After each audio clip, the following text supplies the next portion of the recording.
Oke, selamat malam. Dokter ada di daerah Sempidi, Bali. Nah, kali ini kita akan membuat soal kenapa seseorang itu bisa sakit, misalnya ya, sakit kepala terus-menerus, atau teman-teman yang menderita kenapa sakit asam lambung yang terus-menerus. Nah, ini dokter kasih contoh. Kalau kita memikirkan sesuatu itu terus-menerus, maka apa yang kita pikirkan itu akan termanifestasi. Nengah pernah sakit nggak, Nengah? Sakit misalnya, sakit apa yang pernah dirasakan terakhir ini? Kepala, perut, kaki, mana yang pernah? Kepala. Ya. Sakit sekali? Enggak sih, cuman. Sampai muntah-muntah? Enggak. Oh enggak ya? Pokoknya sakit tuh sampai nggak bisa berdiri atau bagaimana ceritanya? Berdiri sih bisa, cuman agak puyeng-puyeng gitu. Puyeng ya? Ya. Jadi kalau mau berdiri puyeng gitu ya? Ya. Oke. Nah, Nengah ini coba ini kerupuk ya, Nengah ya? Ya. Coba makan deh. Kerupuk ya? Oke. Pernah lihat kayu? Nah. Kalau kayu itu dimakan kira-kira keras nggak rasanya? Keras. Keras ya? Ya. Berarti kalau bayangkan kayu, kalau seandainya kayu itu digigit keras ya? Ya. Nah, seandainya kerupuk yang dimakan itu jadi kayu, kira-kira bisa digigit nggak? Seandainya?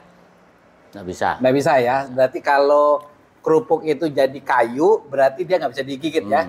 Nah, seandainya kerupuk itu jadi kayu, berarti nggak bisa digigit ya? Sekarang kerupuk itu jadi kayu, mari kita saksikan apakah dia bisa menggigit. Gigit ya?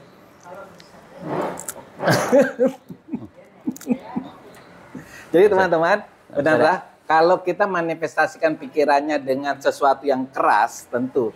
Coba lagi, kayu nggak rasanya? Nggak bisa toh? Nggak. Keras kok, oke. Nah, sekarang ini air putih toh? Ya. Rasanya pasti air toh? Ya. Pernah makan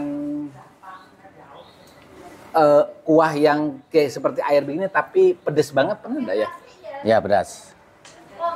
Pedes banget, pernah ya? Sampai nggak kuat? Ya. Pernah ya? Pernah. Oke, ini air putih ya? Ya. Sekarang rasanya itu pedes banget, seperti kayak makan rujak cabenya. Oke, kita saksikan ya. Apakah ini rasanya air putih ataukah rasanya pedes ya? Oke, rasanya ini kayak cabai pedes banget. Benar toh? Benar ya, pedas ya. Nah, teman-teman dari pelajaran ini nih ya, kalau kita misalnya mengeluh ulu hati kita sakit, itu ternyata kenapa dia tidak bisa sembuh? Karena fokus pikiran kita ada di ulu hati. Makanya setiap pagi ada pasiennya dokter yang mengeluh begini.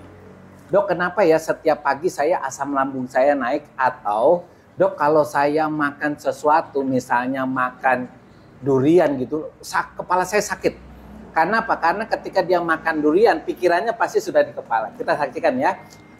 Nengah pernah, tadi kepalanya mah puyeng ya? Puyeng ya. Puyeng ya? Ya. Berarti sakit banget ya? Nggak enak rasanya? Ya. Oke.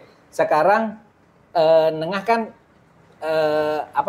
tadi puyeng, sakit banget, bisa membayangkan ya, bisa sakitnya. Nah, sekarang kalau kita bilang kalau dia makan kerupuk ini, maka kepalanya akan terasa puyeng seperti dia pernah lakukan. Coba kan, kepalanya akan puyeng. Coba. Loh, benar tuh? Puyeng banget tuh? Ya.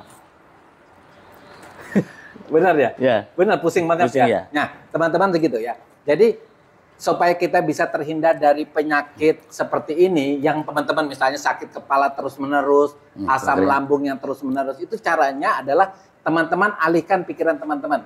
Misalnya, ketika teman-teman misalnya makan durian, kepalanya puyeng, maka alihkan ketika makan puyeng, katakan di dalam pikirannya teman-teman bahwa dengan makan durian ini kepala saya tetap sehat. Oke, sekarang kepalanya sehat nggak?